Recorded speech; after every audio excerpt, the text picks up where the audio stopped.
Morning family, আর একবার অনেক welcome করছি তোমাদেরকে আমার নতুন একটা ফ্রেশ ব্লগে। আশা করছি সবাই খুব ভালো আছো, আর আমরাও বাড়িতে সবাই ভালো আছি। ঘড়িতে এখন বাজে সকাল 9টা, আর আজকে 9টা থেকে ব্লগটা স্টার্ট করছি। এদিক দিয়ে সূর্যি মামা আছে না, এই যে এত বেশি চোখে লাগছে, ওই জন্য এইভাবে কথা বলছি। তো আজকে হাজব্যান্ডের মিটিং আছে, আজ হাজব্যান্ড শিউরি যাবে, আর আমার মেয়ে এবং শ্বশুরমশাই দুজনেই আমার ননদের বাড়ি গিয়েছে, যার ফলে আজকে রান্না বান্না আমি এবং আমার শাশুড়িমা দুজনে, ওরা তো বাড়িতে কেউ খাবে না, সেজন্য ভাবলাম খুব একটা বেশি ঝামেলা না করে এক পদ রান্না করব, আর সেটা একটু গরম গরম করব। তো নিচে সমস্ত জোগাড় করে এসেছি, সেটাও তোমাদেরকে গিয়ে দেখাবো। আর আপাতত এলাম ছাদে, ছাদে কিছু জামা কাপড় মিলবো সেই জন্য এলাম, আর ছাদ থেকে একটু দেখবো সকালবেলা, এই আর কি। নিজেকে একটু চাও করতে হবে, একটু চা করব, একটু চা খেতে হবে।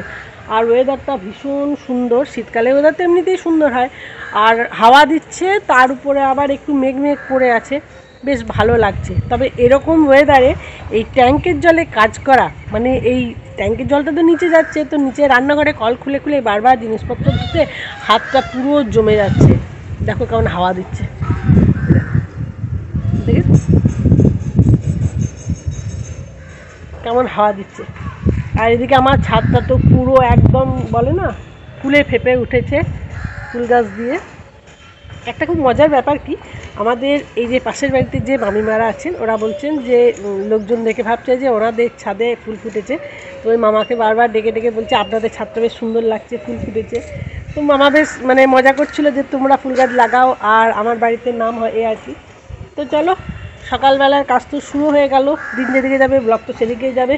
তার আগে তোমাদেরকে একটা গোলাপ গাছ দেখাই, ভারী সুন্দর, আর প্রচুর বেগুনও ধরেছে, তবে সবগুলো পুষ্ট হয়নি, পুষ্ট হলে তখন তুলবো। আপাতত একটা গোলাপ গাছ দেখাই, চলো। তো এই বাই কালারের গোলাপ গাছটাতে কত ফুল ফুটেছে, প্রচুর ফুল ফুটেছে, 1 2 3 4 5 6, ওই যে ওই কর্নারে একটা, ওই দেখো 7, এই নিচের দিকে। আর কালারটা কি মিষ্টি দেখো, এই দেখো কত মিষ্টি একটা কালার, দুর্দান্ত। ঠিক আছে, এটা তোমাদের সাথে শেয়ার করে দিলাম। আর এবছরে আমার ছাদটা না পুরো হলুদে হলুদ হয়ে গিয়েছে, হলুদ ফুল বেশি হয়ে গিয়েছে। এদিক থেকে দেখতে গেলে দেখো, আবার এদিকে পুরোটাই হলুদ বেশি হয়ে গিয়েছে। আবার এই কর্নারটা দেখো, ঠিক আছে। এই হলুদ চন্দ্রমল্লিকাগুলো তো মানে কি বলবো, কোনো বলার ভাষা নেই, এগুলো এত সুন্দর লাগে আমাকে। আর এদিকে লঙ্কা গাছটা তো প্রচুর লঙ্কা ধরছে, এই লঙ্কাগুলোকে তুলে নিতে হবে, কিন্তু তোলার ঠিকঠাক অবসর পাচ্ছি না। যতবারই তুলতে যাচ্ছি ততবারই দেখছি যে বাড়িতে লঙ্কা মানে কিনে নিয়ে চলে আসছে হাজব্যান্ড, তাকেও বারণ করতে হবে লঙ্কা কিনতে, আর এগুলো তুলতে হবে। আর দেখবে কেমন বেগুন ধরেছে, ওই দেখো ছোটু ছোটু বেগুন, ওই যে এই যে এখানে আছে, তারপর ওই যে একটা বেগুন গাছ দেখা যাচ্ছে কি, ওই যে বেগুন বাবাজি ঝুলছেন এখানে, আর অনেক বেগুন ধরেছে। এই দেখো, এই দেখো সুন্দর সুন্দর বেগুন, আপাতত সবই ঠিকঠাক চলছে। এই বেগুনটা কি সুন্দর দেখো, ভারী সুন্দর, তাই না? আর গাছটা কতটুকু, এরই মধ্যে একটা বেগুন ধরে গিয়েছে। আমি একটা বস্তার মধ্যে অনেকগুলো করে গাছ লাগিয়েছি, যেমন দেখো এই বস্তাটার মধ্যে চন্দ্রমল্লিকা আছে, তারপর আবার মানে এই একটা কালারের চন্দ্রমল্লিকা আছে, এটা ঠিক বেবি পিঙ্ক কালারের মতো, তারপর হলুদ চন্দ্রমল্লিকা আছে, তারপর গাঁদা গাছ আছে, সব রকম লাগিয়ে রেখেছি। ঠিক আছে, এই যে দেখো সব কিছুই ঠিকঠাক চলছে। এই গোলাপটা তো আমার ভারী পছন্দের, এটা তো তোমরা জানোই, আর এটা ধরে থোকায় থোকায়, এই যে দেখো সেটটা ভারী সুন্দর। বাকি সব ঠিক আছে। এই যে একটা মজার জিনিস দেখাই চলো, এই দেখো মাসিদের বাড়িতে ওখানে কুকুর, আবার এই দেখো এখানে বিড়াল বাবাজি, দেখেছো কি কি সুন্দর একসাথে ছাদে রোদ পাচ্ছে। এই গাছটাতে সাদা বেগুন ধরেছে দেখলাম, তবে আরেকটু বড় হবে বেগুনটা। ওই যে দেখো ফুল এসেছে, ছোট ছোট বেগুনও হয়েছে এই যে। আর এখানে একটা গাছে বেগুনগুলো একটু বড় হয়েছে, তবে এখন তুলব না। ওই যে এখানে রয়েছে, তারপর দেখায় চলো। এই দেখো এখানে রয়েছে এই যে, এটা এখন তুলব না, এটা পরে তুলব। এই যে দেখো সবই ঠিকঠাক আছে। আর এই বোতলগুলো তো হাওয়াতে পড়ে যাওয়ার জন্য আমার শ্বশুরমশাই নামিয়ে দিয়েছেন। হাওয়াতে বারবার উল্টে পড়ে যাচ্ছে এবং ড্রেনের মধ্যে পড়ে যাচ্ছে। এই দেখো অনেক বেগুন ধরেছে, অনেক। ওই যে ওখানে দুটো, এই যে দেখো এখানে একটা ফাঁকে দেখা যাচ্ছে, এই যে ওই যে ফাঁকে। আবার দেখো এখানে একটা, এটা ওদিক থেকে গিয়ে দেখায়।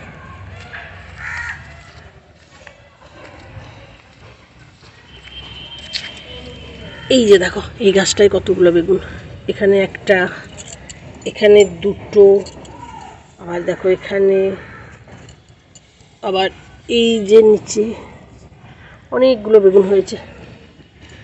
তো চলো এখন নিচে যাই, রান্না বান্না সমস্ত কিছু করি, পরে আবার এসে তোমাদের সাথে কথা বলবো। এখানে রান্নার সমস্ত জোগাড় করে ফেলেছি।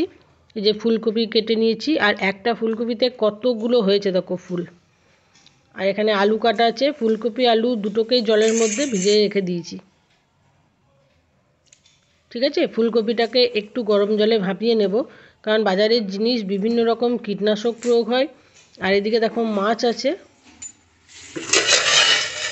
এই যে মাছ আছে, মাছটা ডিপ ফ্রিজে ভরা ছিল। তো মাছটা নর্মাল হতে আরও কিছুক্ষণ সময় লাগবে, ওটা নর্মাল হয়ে যাক, তারপর আরেকটু পরিষ্কার করে ধুয়ে নেব। আর এদিকে বসিয়ে দিয়েছি চা। হাজব্যান্ড একটু চা খাবে, আর ও চা খায় কীরকম বলো তো। এই যে দেখো কাপের মধ্যে 1 চামচ মধু নিয়েছি, আর এই মধুটা না একটু জমে যাচ্ছে, কেন জানি না। ঘি যেমন জমে যায়, মধুটাও সেরকম জমে যাচ্ছে। আর এখানে নিয়েছি একটু লেবু, মানে 1 চিট লেবু। তো র চাটা বানিয়ে চিনি না দিয়ে এইভাবে মধু এবং লেবুকে দিয়ে ও খাবে। লেবুর রস আর মধুটা কাপের মধ্যেই নিয়ে নেব, তারপর চাটা ছেঁকে দেবো। আর এই দেখো এই মধুটা ভিতরটা পুরো জমে যায়, ডাবর হানি। ওই যে ঘি যেমন জমে যায় শীতকালে, সেরকম এই মধুর ভিতরটাও ওই দেখো পুরো লিকুইড উপরেরটা, আর ভিতরটা কিন্তু একদম জমা। তো ঠিক আছে চলো রান্না বান্না করি, আবার পরে আসছি। এখানে দেখো দুপুরে খাবার নিয়ে বসে পড়েছি। তো আজকে দুপুরে কি কি রান্না হয়েছে, কি না, একটাই জাস্ট ভাত, ফুলকপি আলু মাছ দিয়ে ঝোল। আর ফুলকপি আলু মাছ দিয়ে ঝোলটা কিন্তু একদমই কম মশলায় করেছি, মানে খুব একটা বেশি মশলা দিয়ে করলে হবে না, বয়স্ক মানুষ খাবে তো, সেই জন্য দেখো খুব কম মশলা দিয়ে করেছি। আর ওখানে মাছের লেজটা নিয়েছি, ওটা খেতে আমার ভীষণ ভালো লাগে। আর এদিকে আছে গতকালকের একটু টক, এই 5 মিশালি টকটা যদি বাসি খাওয়া হয় তাহলে দারুণ লাগে। তো চলো আর কথা বলবো না, খাওয়াটা সেরে নিই। এখন সন্ধে হয়ে গিয়েছে, দেখো চারিদিকটা, নিজের মুখটা দেখাতে পাচ্ছি না, পুরো অন্ধকার লাগছে। এতক্ষণ গাছে জল দিচ্ছিলাম, সব গাছে জল দেওয়া হয়ে গিয়েছে। গাছে জল দিতে দিতে সন্ধে লেগে গেল। আর ভাবলাম গাছে একটা বেগুন আছে, এটা তুলে নিয়ে যাই। দিনের বেলাতে যে রান্নাটা করেছিলাম বাবা তো সেটা খাবে না, তো বাবার জন্য বেগুন ভাজা করব। এই যে এই বেগুনটা তুলবো, এই বেগুনটা তুলে নিয়ে যাই, বাবাকে ভেজে দেব। হয়ে গেছে, এই যে একটা বেগুন তুললাম, বাবাকে ভেজে দেবো। চলো এখন নিচে যাই। চারিদিকটা পুরো ঘুরঘুটে অন্ধকার, আর আকাশের চাঁদটা কি সুন্দর লাগছে দেখো। চলো এখন নিচে যাওয়া যাক, পরে তোমাদের সাথে আবার কথা বলবো। বেগুনটা তুলে নিয়ে এলাম, ভাবলাম বেগুন ভাজা করব। এদিকে সমস্ত কিছু করা আছে, কিন্তু হঠাৎ করে আমার হাজব্যান্ডের মন হয়েছে যে আজকে একটু পালং পনির আর মেথি পরোটা হোক, ঠিক আছে। তো সেই জন্য পালং শাক বাড়িতে আছে, পনিরটা নেই, পনিরটা আনতে গিয়েছে, আর মেথির শাকটাও আনতে গিয়েছে। তো দেখা যাক রাত্রে কি কি করতে পারি ওনার জন্য, ওনার ফরমাইশ পুরো করার জন্য। এই যে দেখো পালং শাকটা সুন্দর করে ধুয়ে বেছে নিয়েছি। এখন পালং শাকটাকে একটু ভাপাতে দেব, আর বাকি আইটেমগুলো চলে এলে তখন রান্নাটা সুন্দর করে নেব। তো চলো দেরি করবো না, কিছুটা কাজ এগিয়ে রাখি, তারপর উনি যখন আসবেন ওনার মতো তখন ঠিকঠাক করে নেব। আমার পালক পনিরটা পুরো কমপ্লিট হয়ে গিয়েছে, আর দেখতে কি সুন্দর হয়েছে দেখো। খেতে কেমন হবে জানি না, এখনও টেস্ট করা হয়নি, তবে দেখতে অসাধারণ হয়েছে। আর এদিকে মেথি পরোটা করব, সমস্ত জোগাড় করে নিয়েছি। দেখো এখানে আটা নিয়েছি অল্প, একটু বেশি করে ময়দা নিয়েছি, ঠিক আছে। উপরে ওই গোল গোল মতো ওটা আটা, আর বেশি করে একটু ময়দা নিয়েছি। আর তার সাথে আর কি কি আছে দেখিয়ে দিই চলো। দেখো এখানে আছে মেথি শাকটাকে ওই যে বললাম একটু জলে ভাপিয়ে নিয়ে পেস্ট করে নিয়েছি, তো সেটা রেখেছি। তার পাশে আছে বিট লবণ, এখানে আমি বিট লবণই ব্যবহার করছি। আর এখানে ওই জিরেকে শুকনো কাঠখোলায় টেলে নিয়ে তারপর গুঁড়ো করে নিয়েছি। এখানে আছে হলুদ বাটা, ইদানিং আমি হলুদ বাটা ব্যবহার করছি কারণ অনেকটা কাঁচা হলুদ আছে বাড়িতে। আর এখানে আছে আদা এবং কাঁচা লঙ্কা, ঠিক পেস্ট নয়, একটু জাস্ট মানে ওই একবার শিলে ঘষে নিয়েছি, একদম ফাইন পেস্ট করিনি। চাট মশলা নিয়েছি, এখানে আছে ব্ল্যাক পেপার, এটা পাউডার, গোলমরিচের গুঁড়ো। আর এদিকে নিয়েছি অল্প একটু খাবার সোডা, খুব অল্প পরিমাণে নিতে হবে। এখানে অল্প চিনি দেব, আর দেব ঘি, ঠিক আছে। আজকে ঘি দিয়ে মাখবো। তো এটাকে মেখে নিয়ে তারপর করে নিই, কারণ অনেকটাই সময় পেরিয়ে গিয়েছে। আর আমার বরমশাই আবদার করেছে, আর আমি করব না সেটা তো হতেই পারে না বলো। তো সেই জন্য বরের আবদারে আজকে এই সমস্ত রান্নাবান্না হচ্ছে। তো চলো চট জলদি করে নিই। আর বাজার থেকে সমস্ত জিনিস আনতে একটু দেরি হয়ে গেল, কিন্তু যাই হোক আশা করছি সময়ের মধ্যে হয়ে যাবে। তো চলো চটপট কাজটা সেরে নিই। আর এদিকে আরেকবার তোমাদেরকে পালক পনিরটা দেখিয়ে দিলাম, এটাকে এখন একটু ঢেকে রাখবো, ঠিক আছে। তো চলো আর দেরি করব না, খুব তাড়াতাড়ি কাজটা সেরে নিই।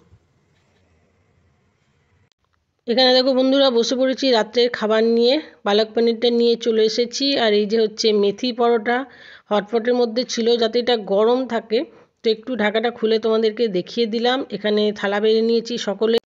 তাহলে চলো সকলকে এক এক করে খেতে দিয়ে দিই, কারণ এমনিতে রাত হয়ে গিয়েছে অনেক, খাওয়া দাওয়ার পরে আবার শোয়ার ব্যাপারও আছে। শীতকালে রাত খুব একটা দেরি করা উচিতও নয়। তো চলো চটপট সকলকে খেতে দিয়ে দিই। বন্ধুরা ঘড়ি কাটাতে এখন বাজে 11:30। সারাদিনের সমস্ত কাজকর্ম শেষ হয়ে গিয়েছে, তারপর খাওয়া দাওয়া হয়ে গিয়েছে। আর রান্নাঘরেরও বেশ কিছু কাজ ছিল যেগুলো আমি সব কমপ্লিট করে নিয়েছি, যেমন রান্নাঘরটা ওই গ্যাসটা একটু মোছা এই আর কি। তো সব কিছু কমপ্লিট করে নিয়ে এখন শুতে যাব। ওদিকে সবাই কিন্তু শুয়ে পড়েছে। আর সন্ধ্যে থেকে আজকে খুব একটু হুটোপাটা লাগলো, মানে হঠাৎ করে বলেছিল তো যে এরকম একটা করো, তারপর সব কিছু হাতে করে জোগানো ছিল না, বাজার থেকে সব কিছু এনে তারপর সমস্তটুকু করতে হয়েছে। তবে বেশ ভালো লাগছিল, মাঝে মাঝে এরকম একটু আবদার করলে বেশ ভালোই লাগে। আর ওর আবদারের জন্য আমাদের সকলেরও একটু খাওয়া হলো। আমি বেসিক্যালি পনিরটা খাই না, পনিরটা একদমই পছন্দ করি না, গ্রেভিটা খেলাম সেটা ভালো লাগলো এই আর কি।